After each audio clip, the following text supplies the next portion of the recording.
There's going to be plenty to think about over the next 6 or 8, 10 weeks to start working back from that first game and trying to find our best combination and our best, probably our best way to structure up our side. So, Davey's record at the top's unbelievable. He's been in great nick recently. So, I think whichever way we go, there's probably scope to mix and match that throughout the tournament as well as we see fit. So, I think we'll work that out. There's nothing set in stone right now. As world-class players, you always put pressure on yourself to perform, and I think that's what great players do well, is that they perform under pressure when they're needed. So I've got no doubt. Obviously, the form that Davey's been in has been unbelievable in India. So, and I know that he's as hungry as he's ever been to perform for Australia. So I don't see that being an issue at all for him. Steve's probably been a little bit slower to start, and his injuries probably held him back slightly in that regard. So, but we've seen in the past that they are two of the great players in international cricket. So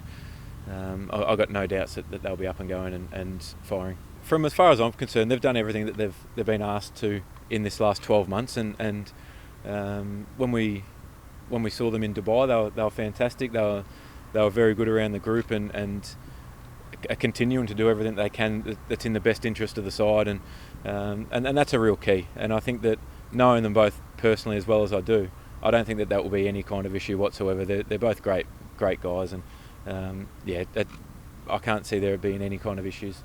We're both pretty relaxed out in the middle. We've known each other a long time. We've played quite a bit of cricket together these days, so that's what makes partnerships quite unique at times, is the ability to sort of have personal relationships as well. That goes a long way on the field, and being friends for 15, 16 years is that's a lot to fall back on. And when you're under pressure, you go back to your default, and knowing someone inside out is crucial, I think, and that helps. You read each other a lot better. You get a sense of body language and how they're feeling without actually having to talk about it. So I think that's a real advantage of having good close relationships. I haven't spoken to him recently.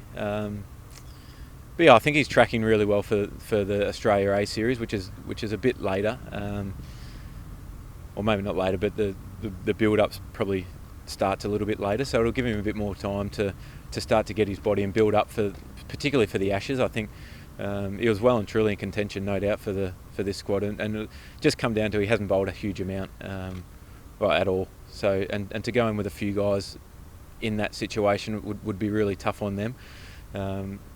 But I think he'll be 100% for the Ashes, no doubt. I think he works as hard as anyone to get his body right and ticks all the boxes. So I'm sure if that's if something happened to someone in the squad, I reckon that all the guys in that Australia A squad would be tracking nicely to come in and fill any void.